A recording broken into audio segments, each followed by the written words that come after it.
안녕하세요. 저는 30대 후반 여자입니다. 첫째 아이는 올해 5살이고요. 둘째는 이제 막 태어난 지 6개월 되어 제가 모유수를 하면서 키우고 있답니다. 다니고 있던 직장이 있었는데 제가 첫째를 낳고 두 번의 유산을 겪었던 경험이 있었는지라 남편과 친정회사의 적극적인 권유로 인해 지금의 둘째를 가졌을 적에 사표를 내게 되었습니다. 맞벌이를 하다가 외벌이가 되는 것이 금전적으로 부담이 많이 될 것을 잘 알고 있었지만 둘째 아이가 건강하게 태어난 지금 다시 되돌아보면 100번이고 잘한 선택이라고 생각이 들어요. 옆에서 혼자 돈을 벌면서도 건강히 잘 자라나는 둘째를 보며 행복해하는 남편도 저와 마찬가지였고요. 제가 앞서 두 번의 유산을 겪었다고 말씀을 드렸는데요. 사실 유산하게 된 특별한 이유들이 분명히 존재했습니다. 남편도 그렇고 친정에서도 그렇고 그 원인을 너무나 잘 알고 있었기 때문에 이번만큼은 제가 또다시 유산을 하지 않도록 각별히 신경을 써주고 회사까지 그만두게 했었는데요. 그 이유는 바로 시댁이었습니다. 손주가 태어난다는 사실에 누구보다 기뻐하고 또 축복의 인사를 던져주셔야 할 시댁에서 저를 못살게 굴어 제가 두 번의 유산을 겪어왔었어요. 저희 시어머니는 제가 남편과 결혼을 하기 전 저희 커플을 누구보다 잘 어울린다면서 응원을 해주셨던 분이셨습니다. 남편은 공무원에다가 저는 대학병원 간호사로 근무를 하고 있었는데요. 둘 다 어디 직장을 잃거나 직장을 구하지 못해서 방황할 일은 없을 거라며 부부가 가진 직업에 대해 무척이나 만족해 하셨어요. 전 그 당시만 해도 시어머니가 절 좋아라 하시는 줄 알고서 얼마나 좋은 결혼 자리냐며 친구들에게 자랑을 하고 다녔는지 모릅니다. 참 바보 같은 생각이었죠. 결혼을 하고 나서 보니 시어머니가 하루는 저를 시댁으로 부르시더라고요.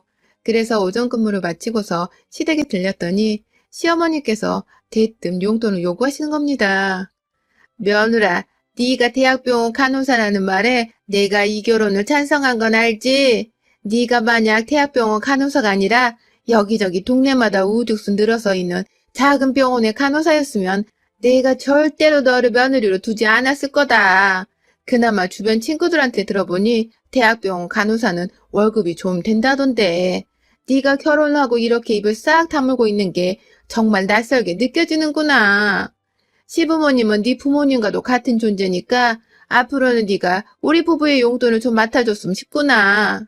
시어머니는 그날 제게 시부모님의 용돈을 앞으로 책임지고 주라는 갑작스러운 말씀을 건넨과 동시에 저라는 사람이 좋아서가 아니라 오로지 저의 직업이 마음에 들어서 결혼을 시킨 거라는 사실을 솔직하게 고백하셨어요. 결혼 전에는 쉽사리 느껴보지 못했던 모습이었는지라 저는 그 자리에서 정말 머리를 얻어맞은 기분이었답니다. 어쩐지 일이 잘리거나 구하기 어려운 일이 아니라서 좋다고 하실 때 돈에 조금 계산적인 분이신가 싶기는 했었는데 결혼 후에 대놓고 며느리한테 용돈을 달라면서 진상을 부리실 줄은 정말 몰랐어요. 그런데 저는 그날 어머님 앞에서 바로 용돈 30만 원을 건네드렸습니다. 참 바보 같죠? 결혼하고 일주일이 막 지났을 때였는데 시어머님이 남편도 없이 저 혼자만을 시댁에 불러서는 그런 말씀을 무기잡고 하시니 제가 바로 거절을 할 수가 없었어요. 가뜩이나 소심하고 또 할 말도 제대로 못하는 답답한 성격이었는데 그 자리에서 용돈을 드리기 싫다고 말을 하거나 남편과 상의를 해보겠다고 하면 당장이라도 어머님이 저를 집에서 내쫓아 버리실 것만 같았거든요. 실제로 제가 남편이랑은 얘기를 해보셨죠? 라면서 뜸을 들이며 물어보기도 했었는데요. 어머님이 그 자리에서 딱 잘라선 네 남편 얘기가 여기서 왜 나오니? 내가 걔한테 얘기할 거였음? 걔를 불렀겠지. 너를 불렀겠니? 너 참 눈치가 없구나. 라며 짜증을 내신 바람에 저는 입을 꾹 다물어버리고 말았습니다. 돈 30만 원이 제게 그리 큰 돈은 아니었지만 그렇다고 적은 돈도 절대 아니었습니다. 일단 당장 급한 불부터 끄자면서 어머니께 돈을 입금시켜 드리고 난 후에 집에 가서 남편에게 솔직하게 털어놓자 남편은 불같이 화를 냈습니다. 그런 소리를 저 혼자만 불러서는 강요하듯 하셨다는 것에서 남편도 자기 엄마한테 단단히 실망한 듯 했습니다. 결국 남편이 다음날 저와 함께 퇴근을 시댁으로 가줬어요. 시어머니는 당연히 남편한테 그새 다 꼰질러서는 자기 편 들어달라고 데리고 온 거야? 너 정말 그렇게 안 봤는데 얘가 참 영악하다. 간사하단 소리야 이거사. 라면서 저를 나무라셨고요. 저는 저대로 어머님 그게 아니라 저한테도 30만 원 적은 돈이 아니라서 부부끼리 이런 문제는 반드시 상의를 해야 한다고 생각을 했어요. 그래서 남편한테도 말을 한 거고, 저희가 다시 온 건 용돈 문제를 좀 더 확실히 매듭짓자는 의미에서 라면서 이유를 말하고 있었는데요. 시아버님이 듣고 계시다가 제 말을 딱 자르시더라고요. 됐다. 더럽고 치사해서 안 받는다. 당신도 쟤들이랑 더 이상 얘기하지 마. 니들도 집에 가. 라면서 소리를 지르셨어요. 돈 30만 원을 안 줘서 세상 치사한 며느리가 되어버린 어처구니가 없는 상황이었어요. 당연히 저는 시부모님한테 미움을 받게 되었다는 생각에 정신이 아찔했고, 남편은 남편대로 자기 부모님 고집은 원래 이랬다면서 혀를 차더라고요. 결국 그날 아무런 합의도 대화조차 없이 저희 부부는 황급히 쫓겨나듯 집으로 돌아왔어요. 그 후 저는 남편의 뜻에 따라 시댁에 따로 연락을 드리진 않았습니다. 제가 굳이 잘못을 했다고 할 것도 없는데 혼인한 것이 불쾌하기도 했고 소심한 성격 탓에 뭐라 말씀을 드려야 할지도 몰라 그냥 따로 연락은 하지 않았던 것이에요. 돈 문제가 있으면 자기 핏줄인 아들한테 직접 상의를 하시면 되는 거니까 전 나설 필요가 없다고 생각을 한 거죠. 그런데 저희 시부모님은 정말이지 무슨 생각을 하시는 분들인지 예측하기가 힘들었습니다. 그 후 연락이 또 없다면서 남편이 아닌 저를 통해 몇 번을 전화하셨는지 모릅니다. 제가 병원에서 핸드폰 확인이 힘들어 잘 보지를 못하는데 출근했을 때마다 연락이 와서는 제 사물함이 완전 진동으로 요동치게 만드셨죠. 그러다가 한순간에 연락이 멈추셨어요. 제가 첫 아이를 가졌다는 사실을 저희 남편으로부터 전해들은 직후셨죠. 제가 따로 연락을 드리기도 전 남편이 저 힘들게 하지 말라면서 시어머니께 연락을 따로 드린 모양이었더라고요. 그 바람에 저도 남편에게 고마움과 동시에 시어머님 보기가 더욱 어려워졌죠. 정말로 어머님이 보시기에 제가 남편의 뒤에 꼭 숨어서는 자신을 피하고 있다고 생각을 하실 수도 있었기 때문이에요. 그래서 직접 전화를 드려 임신을 했다는 기쁜 소식이라도 좀 알려드리려고 했는데 어머님은 제 전화를 받자마자 임신한 년 안 괴롭히니까 걱정 마라 라고 말입니다. 이 말을 하시고는 더 들을 것이 없다며 전화를 끊으셨고요. 그렇게 저의 첫째 아이 임신은 축하조차 받아보지 못한 채 시작되었어요. 임신한 동안에는 정말 신기할 정도로 연락이 없었고 집안 자체에 제사가 없다 보니 명절에도 만나봤자 식사만 하고 마는 사이였는데요. 임신했을 적에는 설에 부르시지도 않더라고요. 임산부 먹이기 힘들다는 이유로 말입니다.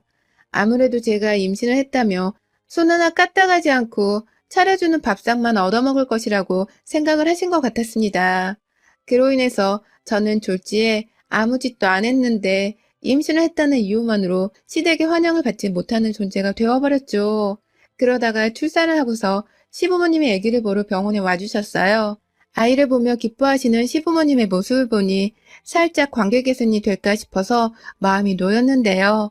그날부터 무려 4년 가까이에 걸쳐서 시어머니의 저를 향한 히스테리가 시작되었어요.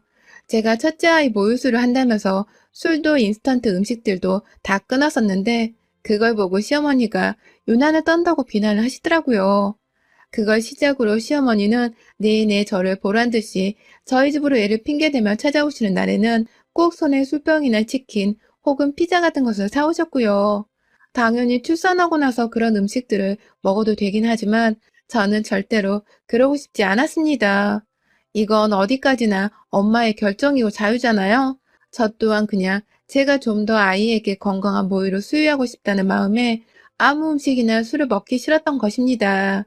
하지만 시어머니는 그걸 꼭 난 정말 너를 이해 못하겠다. 내가 싫어서 일부러 안 먹는 거지? 그런 거지? 라면서 사사건건 음식을 가지고서 예의를 논하셨고요. 그러다가 급기야 저도 몰랐던 사실을 고백하셨습니다.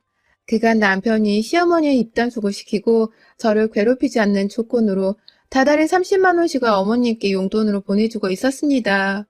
그걸 시어머니는 니네 남편은 나한테 매달 30만 원씩 보내오고 있는데 내가 너 이런 꼴을 보면 도저히 입을 다물고만 있을 수가 없다. 네가 이 모양인데 내가 어떻게 쓴소리를 안 해. 내가 어떻게 널 가만히 속 편하게 내버려 두냐고. 라면서 직접 제 앞에 털어놓으셨고요. 결국 저는 그 말을 듣고는 화딱지가 나서 시어머니께 나가란 소리를 처음으로 질러봤습니다. 내 집에서 나가세요. 라며 아주 비명을 질러댔죠. 엄마가 된 며느리가 남의 자식도 아닌 자기 손주를 위해서 좀 건강한 식단으로 밥을 먹고 싶다는데도 사사건건 유난 떨지 말라고 비난을 하고 욕 한 번을 더 해주려고 하는 시어머니가 참 미웠습니다. 급기야 자기 입으로 절 속 편하게 내버려 둘 수 없다고 말을 하던 그 순간 저는 억울하고 서러운 마음에 눈물이 나오려는 거 왈칵 참기 위해서 시어머니께 소리를 지른 것이었어요. 매달 남편이 돈 30만 원씩을 입금해 오고 있었다는 것도 처음 듣는 말이어서 얼척이 없었고요. 저를 위해서 그랬다는 남편의 말을 들으니 이 사람도 자기 엄마한테 엄청 시달렸었나 보다 싶어서 얼마나 불쌍했는지 모릅니다. 시어머니가 아니라 말 그대로 원수였어요. 원수. 그럼에도 그 후 시어머니가 집으로 사과 박스도 보내주시고 아이 선물이라면서 애 옷도 사다 주셔서 그 후 저는 2번의 임신을 더 하면서 금방 둘째를 낳는가 보다 싶었습니다. 첫째를 키우면서 부족했던 점들을 기억해내곤 더 잘 키워보고자 노력하며 얼마나 고되했는지 몰라요. 하지만 결과는 참혹했습니다. 2번 모두 임신 4, 5개월 차에 유산을 해버렸죠. 2번의 임신을 했던 동안 시어머니께 직접 임신 사실을 고하면서 조금이라도 둘 사이에 서로가 함께 기뻐할 수 있는 일을 공유해보고자 노력을 했었는데요. 그런 저의 긍정적이었던 의도와는 달리 시어머니는 제 말을 이상하게 해석을 하셨어요. 마치 임신했으니 전화도 하지 말고 이젠 집으로 오지도 말라는 격한 부종으로 받아들이신 것 같습니다.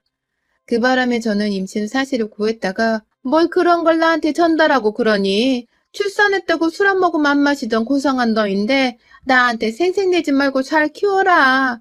또 음식 가려 먹는다고 엄청 유세 떨겠네. 안 봐도 뻔하지. 라는 악담을 들어야만 했고요. 임신했다는데도 저희 집에 올 때마다 보란듯이 술을 사와서는 마셔봐 라고 건네주거나 안 마실 거 뻔하지. 그럴 줄 알았어. 혼자 유세 떠는 건 하여튼 알아줘야 해. 라고 비꼬는 시어머니의 말씀에 스트레스를 받아도 너무 받아버리고야 말았습니다. 일을 하는데 일이 손에 잡히기는커녕 오히려 남편 말고는 시댁 어느 누구한테도 축복을 받지 못한 임신이란 생각이 들어서 괴로움이 더 커져만 갔고요. 혼자 마음속으로 앓고 끙끙대다가 결국 스트레스 때문인지 갑작스런 출혈 증상을 보이며 2번의 임신 모두 유산이 되어버렸습니다. 그 바람에 남편도 꼭지가 돌아서는 다신 시댁을 아는 척도 하면 안 되겠다면서 마음의 벽을 쳐대기 시작했어요. 연락은커녕 끝까지 주고 있던 용돈도 바로 끊어버리고는 아예 가족 간의 연을 없애려고 하더라고요. 그러더니만 제가 다시 임신을 했었을 땐 저희 남편부터 시작해서 친정까지 나서서는 절대로 이번만큼은 스트레스 받게 하지 마 라고 엄포를 놓아서는 시댁의 임신 사실을 고하기는커녕 아예 집 전화기까지 없앤 채 소리 소문 없이 산다는 식으로 잠수를 타버렸습니다. 남편의 주도하에 저 또한 이번만큼은 내 일을 지키고 싶다면서 시부모님은 없는 사람 마냥 생각하고 살았고요. 혹여나 집으로 쳐들어올까봐 저는 회사까지 그만둔 채 친정에 가서 한참 태교에 힘쓰다가 출산까지 무사히 했어요. 정말 임신을 한 거 가지고서 007 작전을 펼치듯이 오후발을 떨면서 출산까지 한 것이죠. 다 시어머니 때문에 말입니다. 둘째를 가졌다는 것, 그리고 곧 출산한다는 사실을 제가 출산하기 직전에 시어머니께 말씀을 드렸습니다. 그러자 시어머니도 오랜만에 연락이 와서 애가 하나 더 생길 거란 소식을 들으니 사뭇 놀라셨는지 그러니? 라고만 대답을 하다 끊으시더라고요.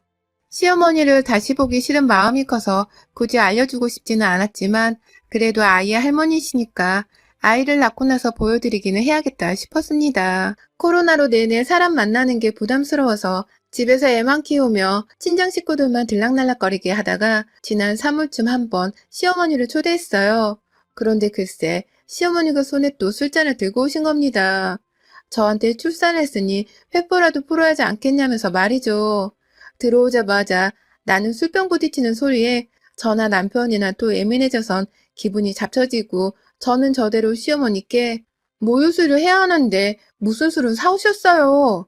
라면서 결국 쓴소리를 뱉었어요. 애가 둘이 되다 보니 이제는 그냥 시모 앞에서 대답만 한 채 답답하게 굴어들일 수가 없었습니다. 남편도 옆에서 또 저러신다면서 한숨을 깊게 쉬는데 시어머니는 또다시 너 설마 애 낳았다고 또 유세 떠는 거야? 연락 안 하던 사이에 애가 좀 괜찮아졌을라나 싶었더니만 이건 뭐 더 심각해졌네. 출산을 했으면 한 거지. 출산하고 나서도 술 한 잔 시부모랑 나누지 못한다는 게 정상이야? 말이 되냐고. 버르장머리 없는 것. 라면서 투덜대기만 하다가 싸늘한 분위기에 도망치듯이 집을 나섰습니다. 정말 그 꼴을 보니 죄 없는 남편 얼굴도 괜히 보기가 싫더라고요. 남편도 본인 엄마가 쪽팔리긴 한 건지 나이 들어서 더 저러는 것 같다면서 애써 면죄부를 주려고 애를 썼고요. 뭐든 별로라면서 시어머니 얘기는 그만하란 말을 남긴 채 애만 다시 돌보며 육아에 용을 쓰고 살던 어느 날 한 달 정도가 지나서 시어머니가 대낮에 또다시 저희 집을 찾아오셨어요. 친정엄마가 저 도와주신다고 저희 집에 와 계셨는데 졸지에 친정엄마랑 시어머니가 서로를 마주보고 있게 된 상황이었죠. 무슨 일이시냐고 물어보니 시어머니는 지난번에 저한테 잘못한 것이 내내 걸렸다면서 사과를 하고 싶다면서 저한테 주려고 사오신 것들을 잔뜩 부엌 식탁 위에 올려두시더라고요. 뭐 소고기부터 시작해서 과일도 몇 가지 들어있었고 제 건강 챙기라면서 임산부용 영양제랑 발포 비타민까지 정말 다양한 것들을 사오셨어요. 갑자기 왜 이러시는지는 모르겠지만 뒤에서 눈치를 보고 있던 저희 엄마도 시어머니가 사오신 것들에 놀래서는 아이고 사돈 정말 많이도 사오셨어요. 이렇게까지 돈 안 쓰셔도 되는데 라면서 내심 고마워하셨고요. 저 또한 내심 감사하단 말씀을 드려야겠다 싶던 순간에 어머님께서도 내가 그간 아들한테 용돈을 받은 것도 있고 미안한 게 한둘이 아니라서요. 이렇게라도 신경을 써줘야죠. 라면서 멋쩍어 하셨어요. 그간 제가 봐오던 우리 어머니의 모습과는 달라도 너무 다른 모습에 저는 감탄을 할 지경이었죠. 당장에 상을 차리자면서 친정엄마가 갓 사온 소고기를 구워내겠다며 준비를 하셨고 시어머니 또한 저보고 앉아있어라. 요리는 내가 해갈게. 사온 김에 발포 비타민 한잔 할래? 라면서 물어보고 배려를 해주셨죠. 언제 또 이런 상황이 오고 있나 싶어서 네! 라면서 저는 기분 좋게 아이를 안은 채로 소파로 갔고요. 한참 부엌에서 두 어머님이 뚝딱뚝딱 거리는 소리가 들려왔어요. 두 분도 서로 어색한 건지 그리 대화를 많이 나누지는 않았고요. 그래서 저도 뻘쭘하지 마시라고 부엌에서 TV 소리를 조금 더 키워드렸습니다. 그러다가 시간이 얼마쯤 지났을지 시어머니가 먼저 부엌에서 나오시더라고요. 유리컵 안에는 뽀글뽀글하게 끓어오르고 있는 노란색 발포 비타민이 정말 보였고 자 이것부터 먹고 소고기 한 판 때리자 라면서 활짝 웃으며 건네주시는 시어머니 손에서 그 잔을 받아들이는 순간 당연히 한치의 의심도 없이 그 잔을 받아 마셨습니다. 발포 비타민이 물에 보글거리다가 거품만 일며 잔잔해져 가길래 거의 다 녹았다고 생각을 했고요. 그래서 개운하게 입가심이라도 먼저 하자면서 입안에 딱 들이넣었는데요. 와, 정말 저는 그 순간 제 입에서 폭포수가 쏟아져 나오는 줄 알았습니다. 마시자마자 1초 만에 이상한 기분이 들었어요. 그 발포 비타민 용액으로 추정되는 것이 제 입안에 들어와 목구멍으로 막 넘어가려던 그 순간 알코올의 맛이 느껴지더라고요. 쓰고 칼칼하고 결코 물이라고 할 수 없는 그 독한 맛과 향이 목구멍까지 닿던 그 순간 시어머니의 얼굴을 향해 뱉어버렸습니다. 공중에 구토를 하듯 그냥 목구멍에 남은 마지막 한 방울까지도 다 쏟아버리겠다는 듯이 구역질을 해대기 시작했죠. 졸지에 고기를 접시에 담던 엄마가 놀래 뛰어오셨고 저에게 다가와 무슨 일이냐고 물어보자마자 제 입 밖으로 흘러나온 알코올 냄새를 맡으신 엄마는 이게 뭐야? 너 술 마셨니? 라면서 땅바닥에 흘려진 컵에 잔여물들을 살펴보셨습니다. 그리고는 엄마와 제가 동시에 그 물 안의 용액은 순수한 발포 비타민이 아닌 알코올이 들어간 술이라는 것을 알아버렸네요. 시어머니가 글쎄 어디다가 숨겨왔는지 모르겠지만 그 술을 바로 발포 비타민에 섞어다가 저한테 들이미셨더라고요. 애를 안고 있다 말고 컵을 받아들여서는 제대로 확인을 해볼 새도 없이 저는 입안에 들이밀었고 그 바람에 먹자마자 느껴지는 알싸한 맛에 본능적으로 뱉어내 버린 것이었습니다. 나한테 뭘 먹인 거야? 라는 비명과 함께 아이를 당장 친정 엄마한테 맡기고는 시어머니의 멱살을 쥐어 잡았습니다. 시어머니를 끌고 부엌으로 들어갔다가 부엌 식탁 한켠에 올려진 시어머니 가방 안에서 소주 한 병을 발견했어요. 그걸 굳이 가방 속에 숨겨서까지 들고 와서는 저한테 한번 먹여보고 싶었나 보더라고요. 진짜 저희 언니가 말한 대로 시어머니는 사이코패스인 것이 분명했습니다. 순간 소주 한 잔을 시어머니 입에다가 부어줘야 하나 싶어서 가방 안에 있던 소주병 뚜껑까지 따려고 했는데요.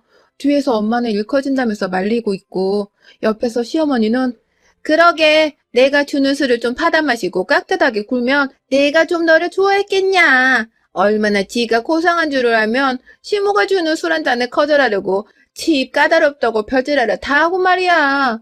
내가 널 좋게 볼 이유란 게 없었어. 아니, 네가 자초한 일이나 다름없어. 라면서 조잘조잘 거렸습니다. 그러니 저도 술 먹고 알딸딸한 상태로 시어머니를 집에서 쫓아내는 것보다는 맨정신에 제대로 홍군형을 내줘서 다시는 내 앞에 얼굴을 못 내밀도록 개쪽을 주는 것이 맞다고 생각했습니다. 시모가 사온 동그란 발포 비타민 통이 2개 정도 놓여져 있었는데 그것들 뚜껑을 모조리 따서는 안에 든 동그란 발포 비타민을 쏟아냈어요. 그리고는 여러분들이 상상하시는 이상이 벌어졌습니다. 손에 한 움큼 쥐어지는 발포 비타민을 들어다가 시어머님의 입에 넣는 걸로도 모자라 그 주둥이 안으로 물병을 집어서는 달달달 쏟아 부어버렸어요. 입안에서 발포 비타민이 부글부글 거리면서 들끓어 올라선 녹는다고 난리가 났을 터인데 저는 입 다물라면서 시어머니의 입을 한참 동안 부여잡고 닫아놓고 있었습니다. 아주 시어머니의 콧구멍 안에서 노란 발포 비타민 용액이 나오고 정말 난리도 아니었어요.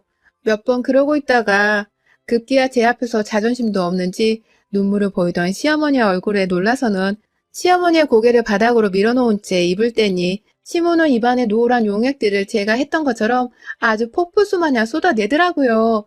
콸콸콸콸 말입니다. 그걸로도 모자라 레몬 맛의 비타민으로 인해 입안이 잔뜩 시었는지 으에 하는 포유와 함께 수돗물 앞에 가서는 입안을 한참 동안 헹궈내시더라고요. 눈물 콧물까지 쏙 뺀 채로 싱크대 안에서 한참을 그렇게 자기 입을 헹군다고 정신이 없으셨고 진정이 되고 나서는 멘붕이 오셨는지 그 자리에서 일어나지를 못한 채 여전히 싱크대 옆에서 쭈그려서는 고개를 숙이고만 계셨습니다.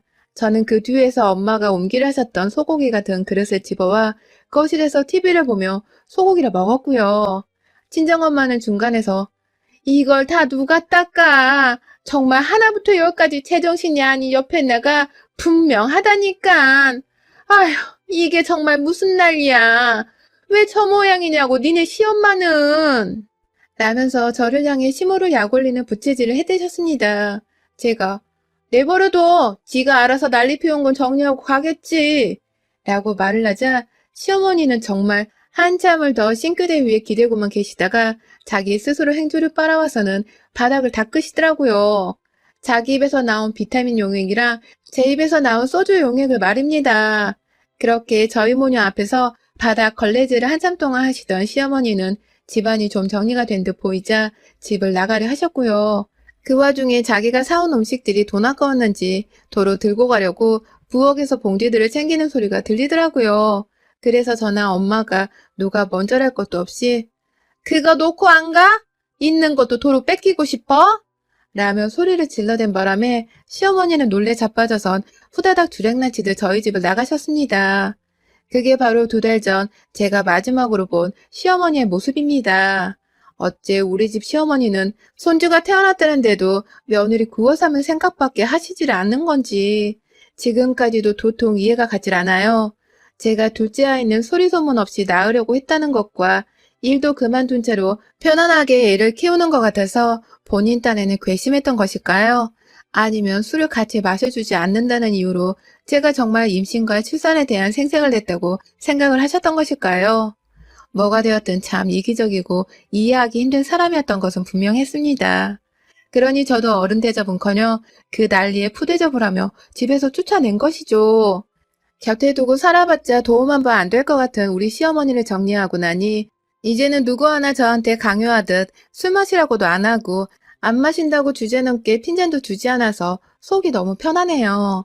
이대로 아이들 좀 더 열심히 키우다가 나중이 되면 간호사 일도 다시 하면서 맞벌이로 다시 씩씩하게 살아가려 합니다. 시어머니를 빼놓고 생각하니 앞으로 하고 싶은 것도 많고 속 편할 일도 참 많아지네요. 여러분의 생각은 댓글로 남겨주세요. 오늘도 시청해주셔서 정말 감사합니다.